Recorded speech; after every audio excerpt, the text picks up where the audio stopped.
toi. Au nom de Même Jésus-Christ de Nazareth. Inonde. Inonde. Est-ce que tu peux répéter après moi cette prière? Dis au nom de Jésus. Je déclare et je confesse que je suis le temple du Saint-Esprit. Je suis le temple du Saint-Esprit. À partir de ce soir, l'Esprit de Dieu habite en moi et il prend contrôle de toutes choses. Au nom de Jésus, au nom de Jésus, je déclare que ma vie sera un reflet de l'Esprit de Dieu. Au nom de Jésus, à partir de ce soir, je déclare que je ferme les accès qui étaient ouverts dans ma vie. Au nom de Jésus. Est-ce qu'on peut acclamer fortement le Seigneur Jésus? Alors tu salues ton voisin de gauche et de droite et tu transmets la joie de l'Éternel en disant bienvenue dans la présence de Dieu.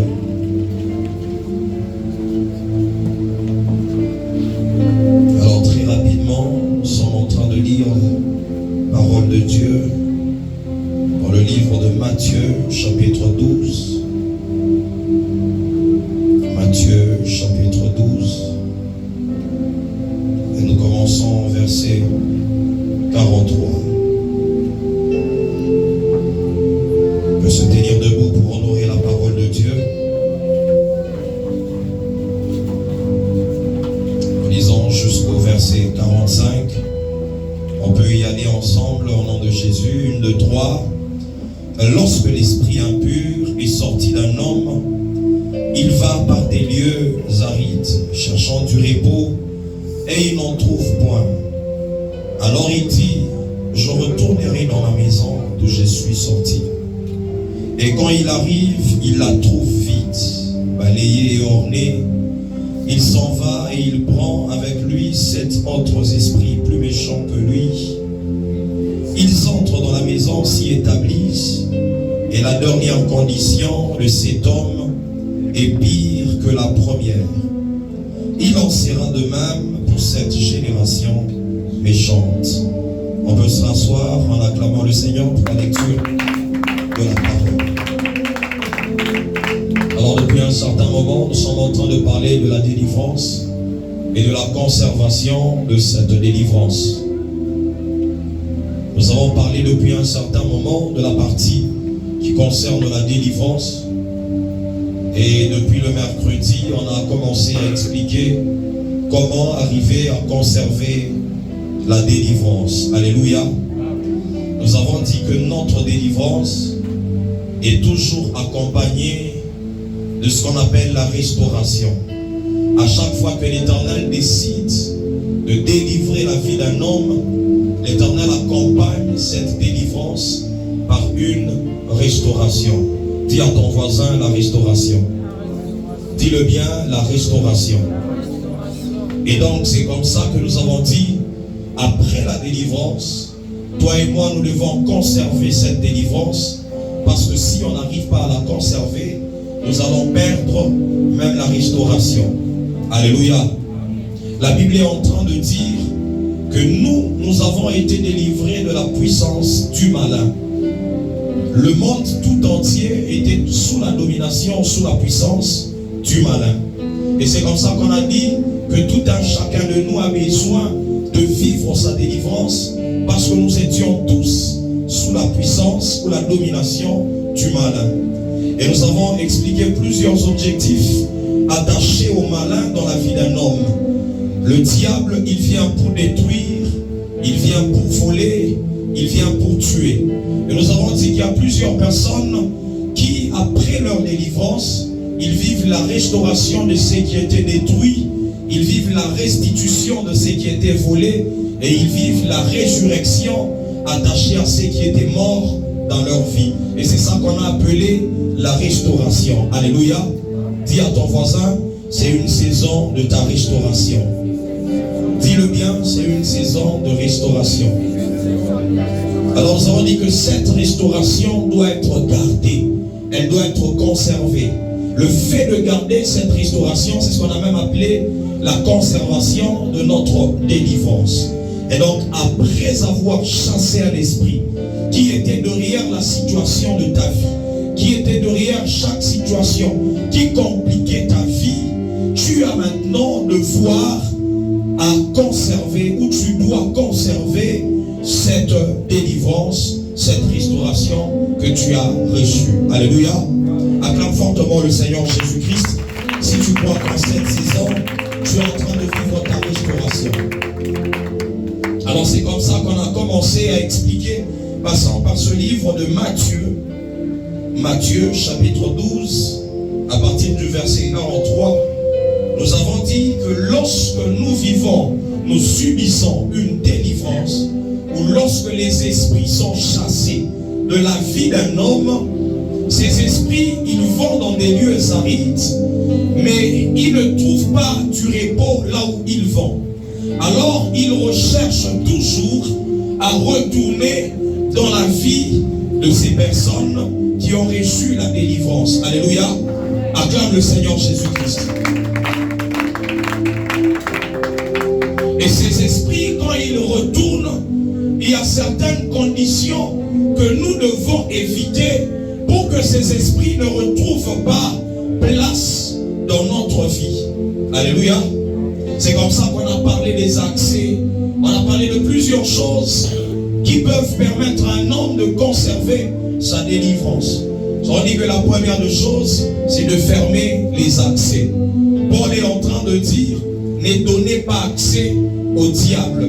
Et nous avons parlé de plusieurs éléments, plusieurs choses qui peuvent donner accès au diable dans notre vie pour qu'il vienne agir, qu'il vienne détruire, qu'il vienne tuer, qu'il vienne voler. Et donc ce sont ces accès qui permettent au monde des ténèbres, au diable, de venir agir dans la vie de tout un chacun de nous. Et nous avons dit que lorsque nous commençons à conserver la délivrance, le premier travail, c'est de fermer les accès. Nous avons dit les accès veulent tout simplement dire les portes. Les accès, ce sont les opportunités. C'est toute occasion pour que le diable revienne dans ta vie et travailler, tu dois refuser. Alléluia. Tu ne dois pas donner une occasion au diable de venir travailler dans ta vie. Tu ne dois pas donner une place au diable. On dit que le terme accès veut également dire place. C'est que le diable ne doit plus trouver une place dans ta vie, une opportunité pour frapper dans ta vie. Alléluia. C'est comme ça qu'on a dit, c'est à toi de conserver cette délivrance. Parce que c'est toi qui dois faire en sorte que le diable ne trouve pas un accès dans ta vie, qu'il ne trouve pas de place dans ta vie. Alléluia. Alors nous avons commencé à parler de la deuxième chose. Nous avons dit que nous devons éviter de rester vide. Dis à ton voisin, évite plutôt de rester vide. La Bible est en train de dire, lorsque un esprit part, il rentre. Et s'il trouve l'homme, la vie de cet homme vide, balayée et ornée, alors il prend cet autre esprit plus méchant et il retourne dans la vie de cet homme et la situation devient pire qu'avant. Je suis en train de prier pour toi que la situation ne devienne pas pire. Ça veut dire que tu conserves ta délivrance afin que tu ne vives pas des choses pires qu'avant, que tu ne vives pas certaines situations qui deviendront pires qu'avant. Alléluia. Acclame fortement le Seigneur Jésus-Christ. Alors nous avons commencé à expliquer comment pallier à cette situation de vacuité. Comment ne pas rester vide. Nous avons dit que la personne qui vient pour pallier à cette situation, c'est la personne du Saint-Esprit. Le Saint-Esprit doit te remplir afin que tu ne restes pas vide. C'est comme ça que Paul est en train de dire dans le livre de Éphésiens, chapitre 5, à partir du verset 18, il dit, ne vous enivrez pas du vin, c'est de la débauche, mais soyez au contraire remplis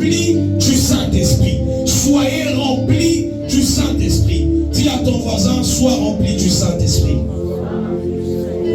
Et donc c'est cet état premier qui te permettra de garder ou de conserver ta délivrance. C'est le fait d'être rempli du Saint-Esprit. Et nous avons dit que lorsque Paul est en train de parler de cet état de plénitude, il est en train de dire que c'est un état continuel. C'est que chaque jour de ta vie, tu dois rechercher à être rempli du Saint-Esprit. Alléluia. C'est comme ça qu'il dit, soyez remplis du Saint-Esprit. C'est le présent continuel qu'il est en train de conjuguer. C'est le présent continuel qu'il est en train d'utiliser. Et donc c'est chaque jour que tu dois demander à Dieu de te remplir. Alléluia. Et nous avons donné les éléments qui permettent à ce que tu sois rempli de l'Esprit. Tandis la première des choses, c'est la prière. Dis à ton voisin la prière. La prière. La prière n'est pas d'abord seulement le temps où nous demandons à Dieu des choses. Non. Mais la prière, c'est également un moment où nous sommes remplis de la présence de Dieu.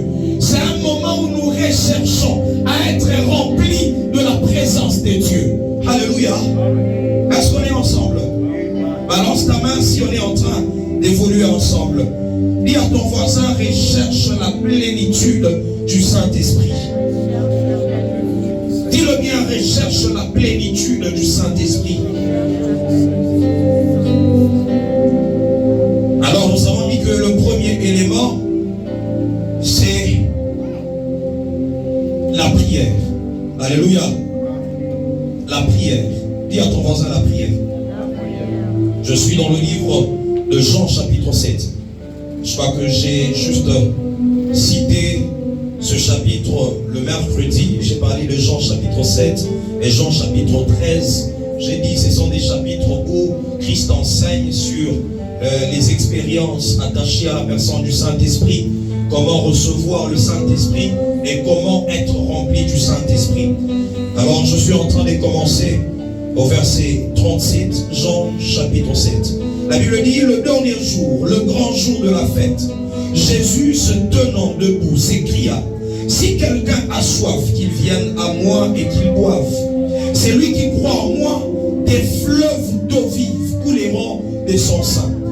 Comme dit l'Écriture, il dit cela de l'Esprit, qu'elle devait recevoir ceux qui croiraient en lui, car l'Esprit n'était pas encore, parce que Jésus n'avait pas encore été glorifié. Alléluia. Jésus est en train de dire que ceux qui ont soif, qu'ils viennent à moi et qu'ils boivent. Ceux qui étaient là le mercredi, nous avons illustré avec de l'eau. Nous avons dit que dans le symbolisme de l'esprit, il y a plusieurs éléments qu'on utilise pour représenter le Saint-Esprit. Il y a l'eau, il y a l'huile, il y a l'air, il y a le feu. Il y a plusieurs éléments qu'on utilise pour représenter la personne du Saint-Esprit. Alors ici, Christ est en train de parler de l'eau comme étant exemple du Saint-Esprit. Mais il parle de quelque chose de très important. Il dit, pour recevoir le Saint-Esprit, nous avons besoin d'exprimer la soif. Il dit que celui qui a soif, qu'il vienne afin de boire. C'est que si tu n'as jamais exprimé la soif dans ta prière, je suis en train de parler de la prière, mais précisément dans cette prière, nous avons besoin d'exprimer une dimension de soif. C'est que si tu n'as jamais eu soif d'être rempli du Saint-Esprit, il sera difficile de recevoir la personne du Saint-Esprit et même d'être rempli du Saint-Esprit. Alléluia. Dis à ton voisin, dans ta prière, tu dois exprimer la soif. Dis-le bien, dans ta prière, tu dois exprimer la soif.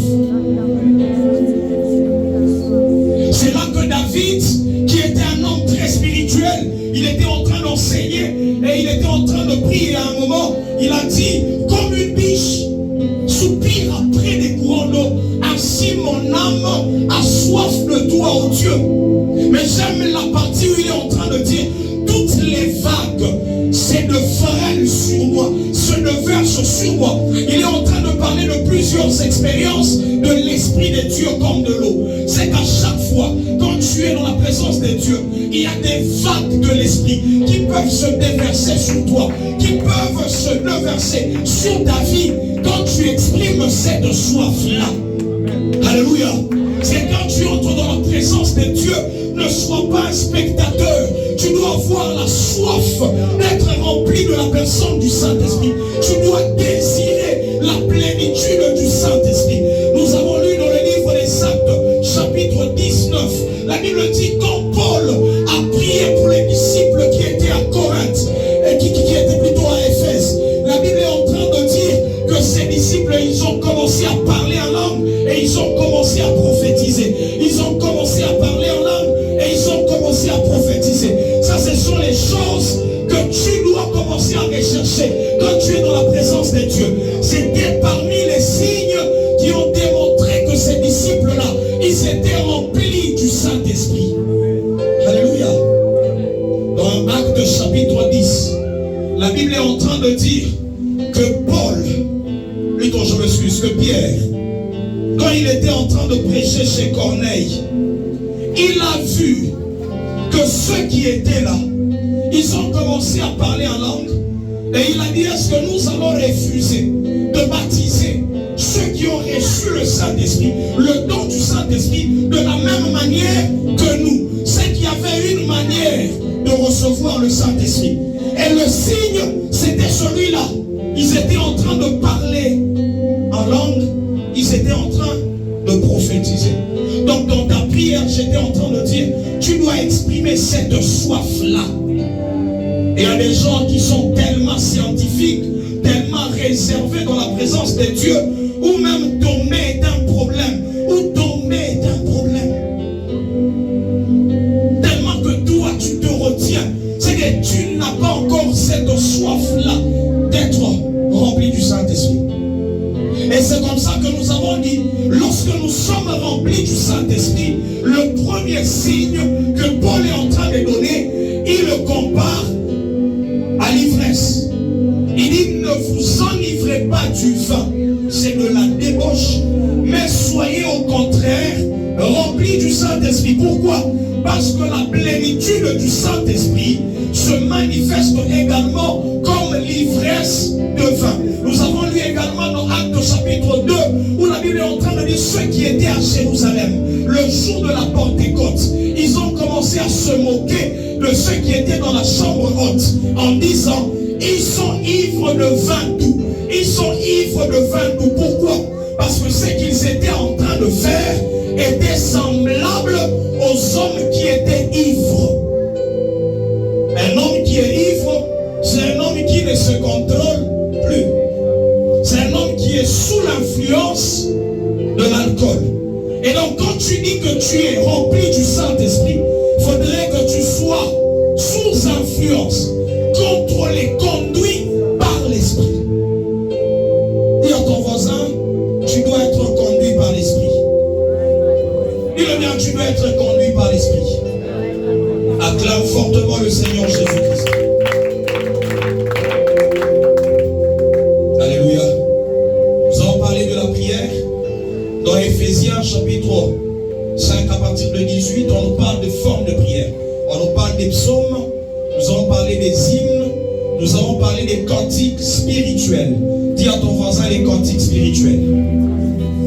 Nous avons parlé de la prière en esprit et des chants en esprit. Ceux qui parlent en langue, la Bible dit celui qui parle en langue, il s'édifie. Dans notre version, on dit, il se bâtit spirituellement. C'est-à-dire, quand tu parles en langue, c'est également pour être rempli de l'esprit. Alléluia. Acclame fortement le Seigneur Jésus-Christ, si on est ensemble. Nous allons parler d'une autre chose. On dit que Dieu a établi certaines personnes sur nos vies, et ces personnes peuvent prier pour nous en nous imposant les mains afin qu'on reçoive le Saint-Esprit. Actes chapitre 10, nous avons parlé de la parole de Dieu. Nous avons dit, au-delà de la prière, au-delà de l'imposition de main avec prière, il y a également la parole de Dieu. J'en dis que la parole de Dieu est un élément qui permet à c'est que tu sois rempli de la personne du Saint-Esprit. La Bible dit au commencement était la parole était avec Dieu et la parole était Dieu. Ça veut dire que la parole c'est Dieu lui-même. Et on a dit que la parole s'est faite chair et elle habitait parmi nous pleine de grâce. C'est que la parole de Dieu c'est Christ lui-même. Et quand tu commences à être rempli de la parole de Dieu, tu es rempli directement de Jésus-Christ. Alléluia. Est-ce qu'on est ensemble? La prière, l'imposition de main de ce que Dieu a établi sur ta vie. Et nous allons également parler de la parole. C'est qu'à partir de maintenant, tu dois rechercher ces trois choses pour accéder à la plénitude du Saint-Esprit. Plus tu passes du temps dans la présence des dieux, plus il y a un remplissage qui se fait dans ta vie. C'est comme ça que nous avons dit, c'est plus important de venir dans la présence des dieux. Le psaume 133, pour ceux qui sont en train d'écrire, c'est le psaume important avec lequel tu peux commencer à prier pour que le Seigneur te remplisse. Alléluia. On dit qu'il est doux, qu'il est agréable pour des frères de demeurer ensemble.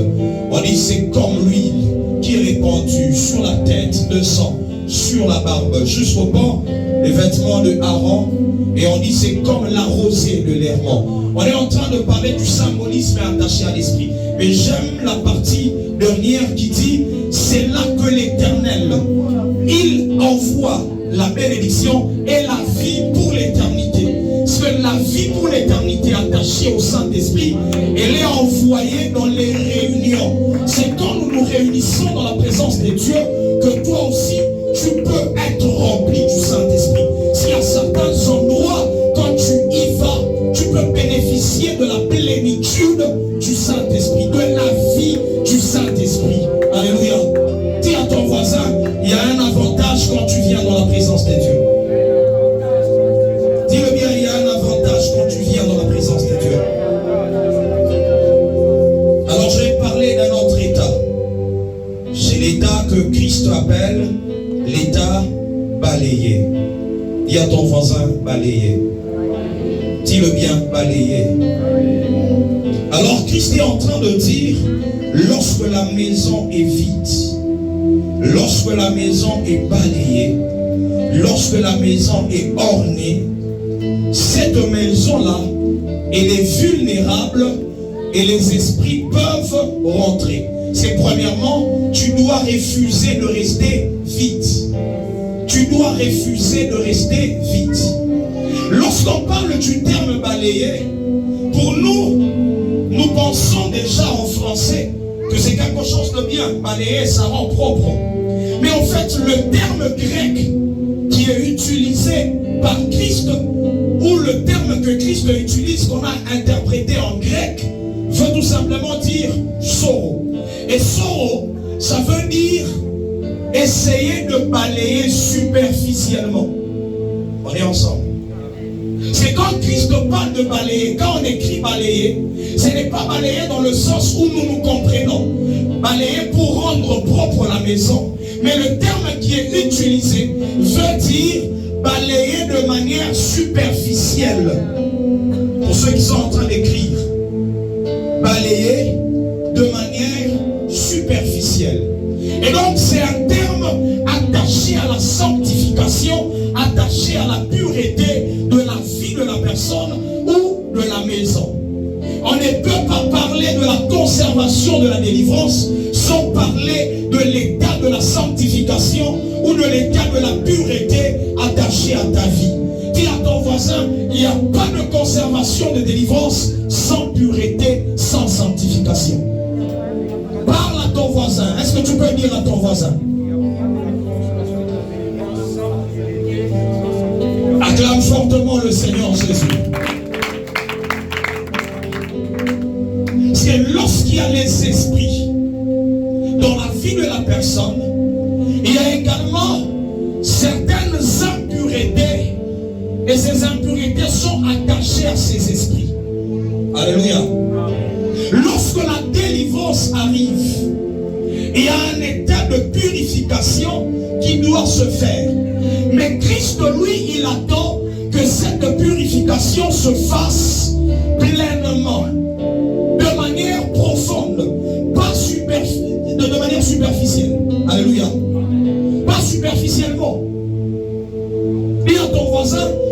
rechercher la sanctification de manière profonde. Recherche la sanctification de manière profonde. Alléluia. Et donc, quand tu reçois la délivrance, après avoir reçu la délivrance, il faudrait premièrement que tu sanctifies ta vie et que tu sanctifies ton entourage. C'est comme ça que Christ pouvait dire, après la délivrance de certaines personnes, il dit ne rentre pas dans ton pays, dans ta ville, dans ton village. Tout simplement, Christ était en train de vouloir dire, ne rentre pas dans ton entourage. Tu dois sanctifier le milieu dans lequel tu es. Amen. Tu dois voir avec qui tu marches. Tu dois voir à quel endroit que tu dois aller. Quels sont les lieux que tu fréquentes. Pas tu reçois la délivrance, mais tu restes encore dans la débauche. Tu restes encore dans la publicité. Tu restes encore dans l'adultère, dans les vols. Tu restes dans toutes ces pratiques-là. Non. Ici, on est en train de dire que nous devons vivre la sanctification dans la plénitude, profondément. Alléluia. Est-ce qu'on est ensemble? Si cette maison est juste balayée, mais le terme qu'on utilise, c'est dit, on est en train de dire balayer superficiellement. C'est ça le terme qui est utilisé. C'est que Christ n'attend pas que tu balayes superficiellement ta vie.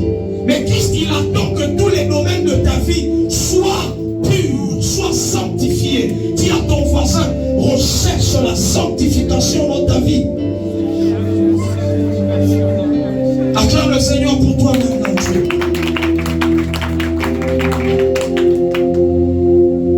Derrière chaque péché, j'étais en train de dire qu'il y a un esprit impur.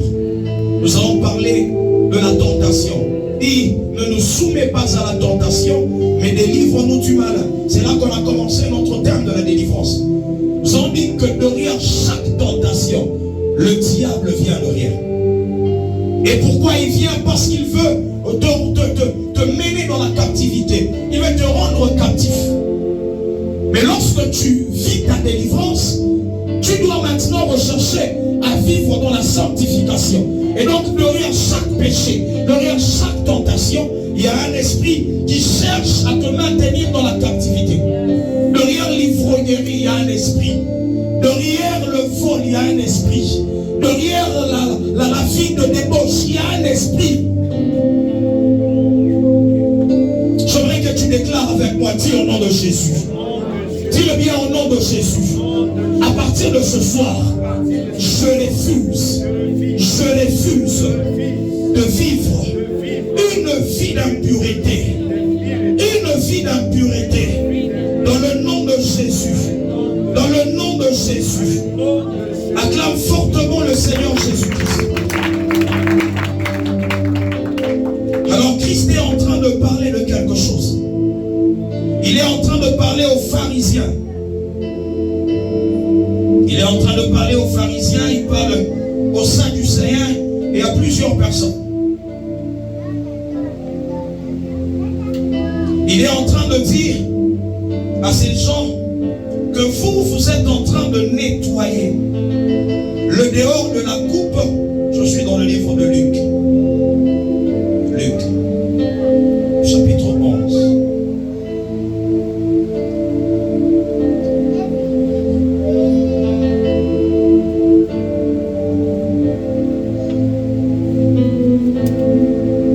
Je lis dans Luc chapitre 11 à partir du verset 37. Pendant que Jésus parlait, un pharisien le pria de dîner chez lui.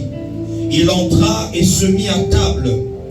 Le pharisien vit avec étonnement qu'il ne s'était pas lavé avant le repas. Mais le Seigneur lui dit, vous pharisiens, vous nettoyez le dehors de la coupe et du plat. Et à l'intérieur, vous êtes plein de rapine et de méchanceté. Insensé, c'est lui qui a fait le dehors. N'a-t-il pas fait aussi le dedans? Alléluia.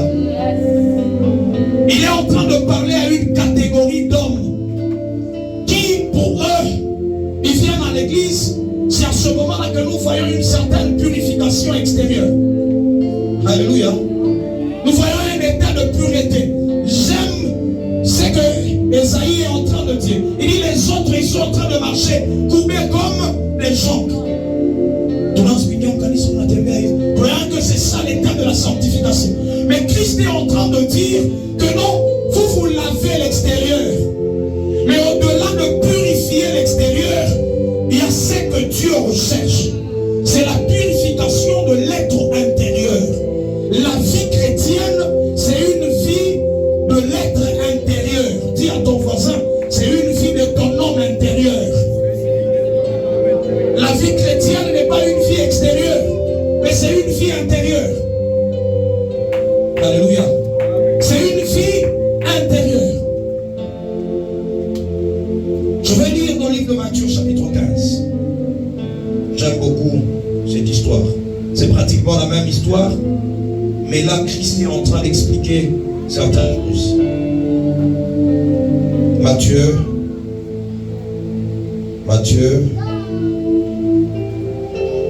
chapitre 15.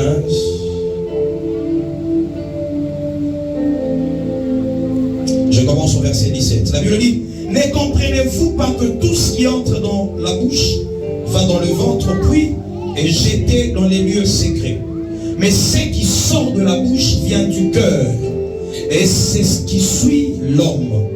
Car c'est du cœur que viennent les mauvaises pensées. On est en train de dire comment un homme devient impur, comment il est souillé. On dit c'est ce qui vient du cœur qui suit l'homme. Ce qui est dans ton cœur là, c'est ça qui attire les esprits. Alléluia. Lorsqu'on dit de balayer la maison, c'est que tu dois voir l'état de ton cœur. Dans ton cœur, il y a quoi? Et ici on est en train de dire les mauvaises pensées. Commence à contrôler tes pensées à partir de ce soir. La deuxième chose, on dit les meurtres, les adultères, les impudicités, les vols, les faux témoignages, les calomnies. Et voilà les choses qui suivent l'homme. Mais manger sans s'être lavé les mains, cela ne suit point l'homme. C'est pratiquement la même histoire où on était en train de vouloir donner la pureté extérieure. On pensait que c'est ça la purification. Et Christ dit non, c'est ce qui vient du cœur, qui suit l'homme. C'est qu'à partir de ce soir, quand on dit de balayer la maison, c'est de manière profonde, ce n'est pas superficiellement. Tu dois commencer à contrôler ton cœur. Tu dois commencer à contrôler tes pensées. Comment les pensées vont commencer à vaciller à gauche et à droite?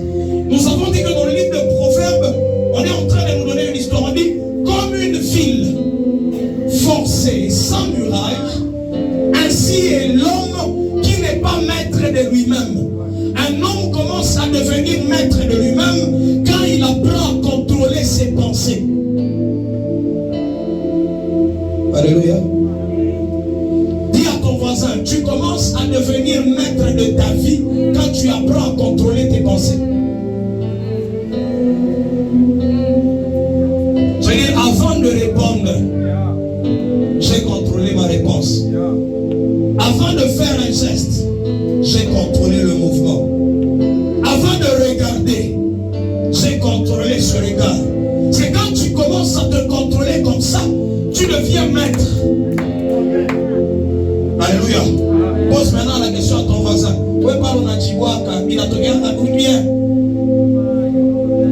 C'est de l'abondance du cœur que la bouche parle. C'est quand tu réponds des ordres, ça prouve ce qui est dans ton cœur. C'est que dans ton cœur, il y a encore des impuretés. C'est ce qui te pousse à répondre de n'importe quelle manière, à tromper, à dire des choses. L'état de ton cœur. Dis à ton voisin l'état de ton cœur. On dit si la maison est balayée, nous avons dit que le terme qui est utilisé veut tout simplement dire essayer d'assainir le milieu, mais de manière superficielle. C'est-à-dire il y a d'autres impuretés qui restent. Et dans la vie chrétienne, si tu veux conserver ta délivrance, tu dois tout enlever. Oh non,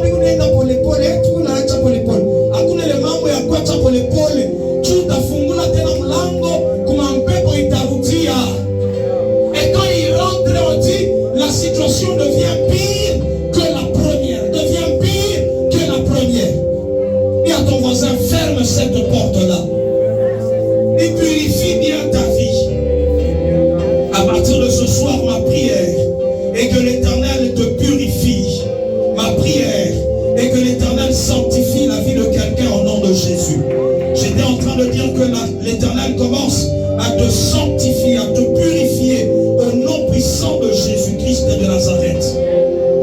Il y a certains éléments qui purifient. Premier élément, c'est la parole de Dieu. Et à ton voisin, la parole de Dieu comparée à l'eau dans le monde spirituel.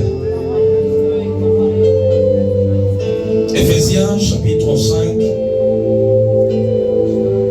verset 26, Jean chapitre 15, le 3e verset. Dis à ton voisin, nous parlons de la sanctification après la délivrance. La sanctification après la délivrance. Je commence au premier verset, Jean chapitre 15. La Bible dit: je suis le vrai cep, et mon père est le vigneron. Tout sarment qui est en moi, et qui ne porte pas de fruits, il le retranche, je m'excuse. Et tout sarment qui porte du fruit, il les monte, afin qu'il porte encore plus de fruits. Déjà vous êtes purs à cause de la parole que je vous ai annoncée. Déjà vous êtes purs à cause de la parole que je vous ai annoncée. À chaque fois que tu reçois la parole de Dieu, tu es sanctifié. Lorsque la parole de Dieu entre dans ton cœur, cette parole vient pour enlever les impuretés qui étaient en toi. Dis à ton voisin, tu es sanctifié, tu es purifié par la parole annoncée. Dis-le bien, tu es sanctifié par la parole annoncée. Et donc tu dois rechercher chaque jour à avoir au moins une portion d'écriture qui entre dans ton cœur, à méditer sur quelque chose. Tu ne peux pas passer toute une journée. Léo, ici, il y a une parole. Wapi. Léo, ni Mimbotu. Mimbotu, il y a ma frère, tu vas le venir. Je suis dans Éphésiens. Éphésiens chapitre 5 à partir du verset 25. Marie, aimez vos femmes comme Christ a aimé l'Église et s'est livré lui-même pour elle, afin de la sanctifier par la parole, après l'avoir purifiée par les baptêmes d'eau. Alléluia. Afin de la sanctifier par la parole, après avoir été purifiée par le baptême d'eau. Parce que nous sommes sanctifiés par la parole. Je ne vais pas entrer dans le baptême d'eau pour expliquer beaucoup de choses. Et quand on parlera du baptême, on expliquera certaines choses. Et déjà, plusieurs personnes comprennent que le baptême d'eau nous met à part. Nous sommes également purifiés par le baptême d'eau. Alléluia. Dis à ton voisin, le sang de Jésus, c'est également un élément qui te sanctifie. Acclame fortement le Seigneur pour le sang de Jésus-Christ, pour le sang qui a coulé à la croix. Le sang de Jésus, ce sang de la nouvelle alliance. Est-ce que tu peux acclamer fortement Jésus?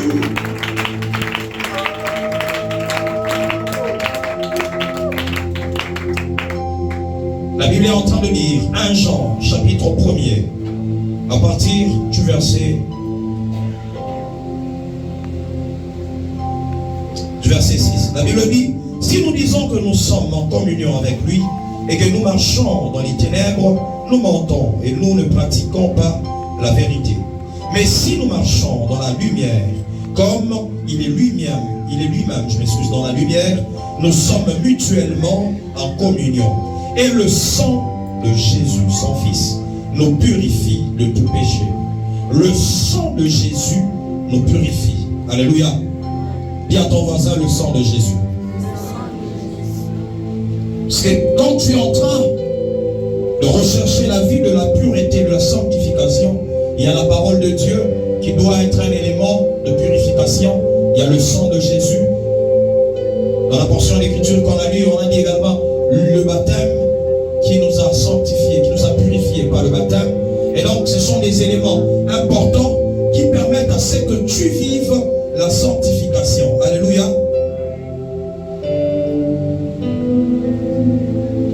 La confession des péchés, on a parlé de ces choses. C'est toujours dans ce livre de 1 Jean où on parle également de la confession. Il dit: mais si nous confessons nos péchés, il est fidèle et juste pour nous les pardonner et pour nous purifier de toute iniquité. Alléluia. C'est que il y a la confession des péchés, il y a le sang de Jésus, il y a la parole de Dieu qui deviennent des éléments de purification pour que tu conserves ta délivrance. Acclame le Seigneur là où tu es. Acclame Jésus-Christ fortement là où tu es. Et donc, balayer, ici, on est en train de dire balayer de manière superficielle. Et c'est ça qui fait assez que les esprits reviennent. Et donc, toi, tu dois rechercher la sanctification de manière profonde. Ça veut dire, dans tous les domaines de ta vie, il faudrait qu'il y ait cet état de sanctification. Dis à ton voisin, recherche la sanctification. Dis-le bien, recherche la sanctification. Alors, je suis en train de finir rapidement avec le troisième état. Dis à ton voisin, si la maison est ornée. Allez, si la maison est vide, si la maison est balayée, si la maison est ornée, alors les esprits vont encore revenir dans cette maison. Alors, le terme qui est utilisé, c'est le terme qu'on utilise, par exemple, pour parler des produits cosmétiques. Quand on parle de orné, ça veut dire cosméo. Dis à ton voisin cosméo. Cosméo veut tout simplement dire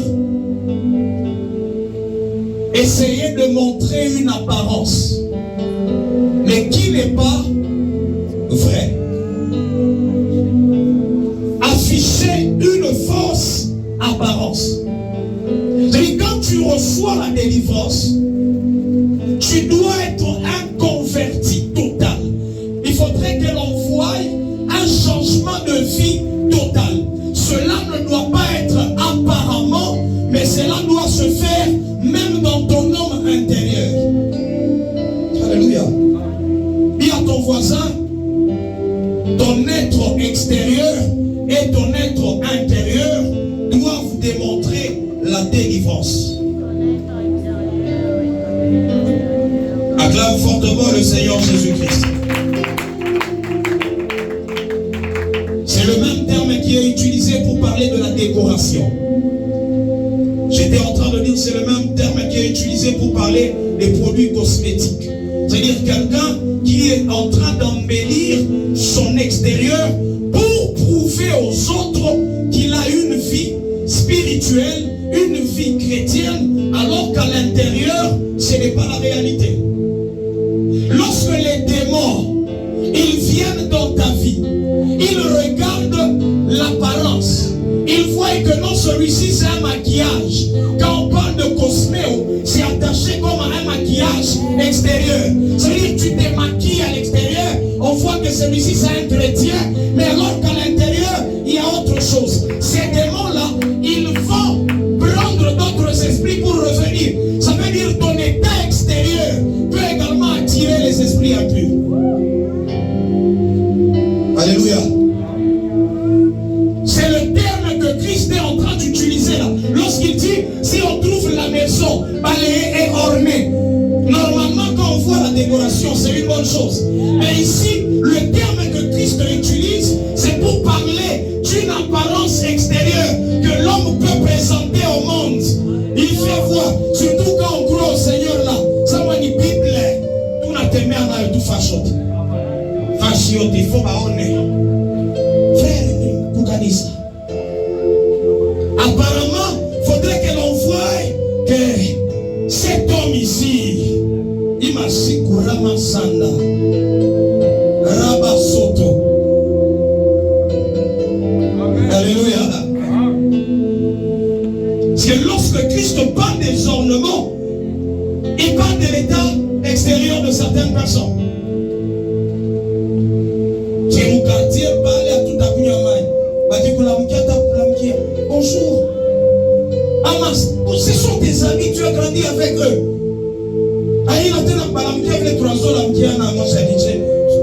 Bonjour. Tu commences à présenter une certaine apparence qui va dire, non, non, ce n'est pas cette apparence que Christ attend. Mais Christ, il attend qu'il y ait une transformation intérieure. Alléluia. Surtout il est ma kanisa yetu hii. Pour entrer là par mlango mbele wakati kitamba. Frère, et le foulard. Le foulard.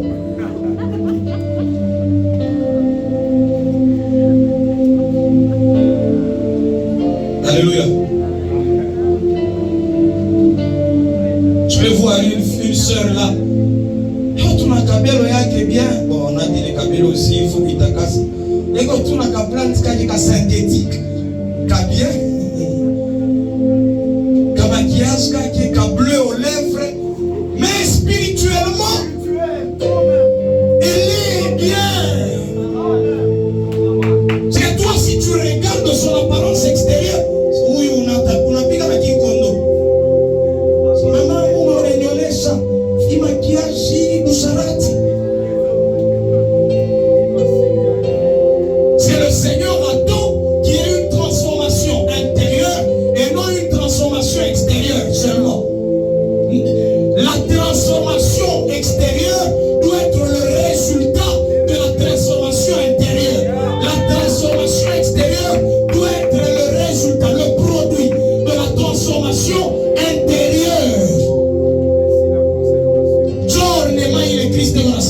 Si on trouve la maison ornée, c'est un jour, on m'invite, j'étais allé en Zambie, je devais faire un service dans une église.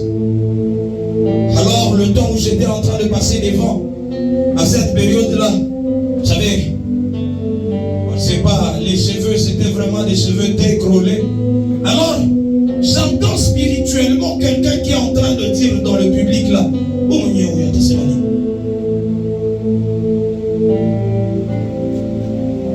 Mais quand le Seigneur commence à agir, les mêmes personnes commencent à venir à la fin là. Can you pray for me? Can you? Na se can you hapana, can you hapana. Mimi nakatala na Yesu wangu wa manywele ya kutoki. Alléluia. Si le Seigneur attend que la transformation commence dans ton être intérieur, que tu ne sois pas en train de maquiller ton être extérieur. Je suis en train de lire dans le livre de Pierre. Nous allons ensemble dans les épîtres de Pierre. Dis à ton voisin, recherche à orner ton être intérieur. Dis-le bien, recherche la parure intérieure. Acclame fortement le Seigneur Jésus-Christ. Alors je suis dans le livre de Pierre, 1 Pierre, chapitre 3. Je commence au premier verset. La Bible dit, femmes, soyez de même soumises à vos maris, afin que si quelques-uns n'obéissent point à la parole, ils soient gagnés sans parole par la conduite de leurs femmes, en voyant votre manière de vivre chaste et réservée. Ayez non cette parure extérieure, dis à ton voisin, la parure extérieure, qui consiste dans les cheveux tressés, les ornements d'or et les habits qu'on revêt. Mais la parure intérieure est cachée dans le cœur, la pureté incorruptible, je me suis incorruptible, d'un esprit doux et paisible, qui est d'un grand prix devant Dieu. Alléluia. On est en train ici de nous parler de la parure extérieure et la parure intérieure. C'est-à-dire la parure extérieure, c'est ça que ici on est en train d'appeler cosméo. C'est-à-dire à l'extérieur là, tu n'avais pas tout là. On est apparence moya ya bantu patakatifu. Mendani atu ya babirika. Ni kama tunakutana kukanisa José Balizas. Alléluia. Shalom, shalom. Alléluia. Et vous connaissez shalom, shalom. Mais qui fait que mon quartier a collé shalom. Parce qu'il y a où les dada, où les frères. Mon gars, tout ça dit. Alors quand on parle de l'homme intérieur, Dieu attend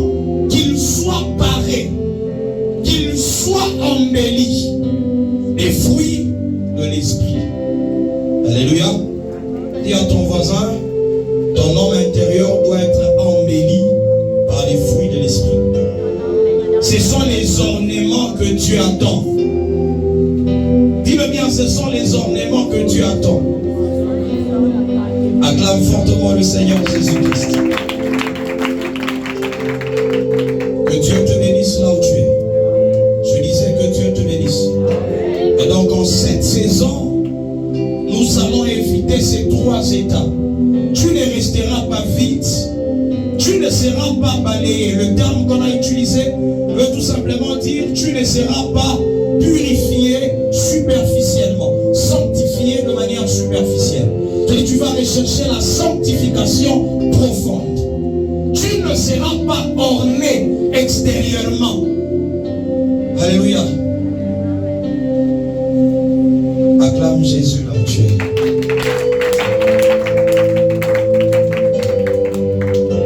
Alors je vais incliner ta tête là où tu es. Tu vas commencer à dire à Dieu, Seigneur, je veux que le Saint-Esprit m'aide à garder en cette saison ma délivrance. Je veux conserver ma délivrance. Est-ce que tu peux commencer à élever ta voix et prier pour la conservation de ta délivrance? Parle au Saint-Esprit, tu dis Saint-Esprit, aide-moi à conserver la délivrance. Aide-moi à conserver la délivrance. Si tu es en train de rechercher la plénitude du Saint-Esprit, tu peux commencer à prier. Tu dis Seigneur, remplis-moi de ton esprit. Remplis-moi de ton esprit. Remplis-moi. Est-ce que tu peux commencer à parler à Dieu? Commence à élever ta voix et parle à Dieu, parle à Dieu, parle à Dieu.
fasse une dernière prière.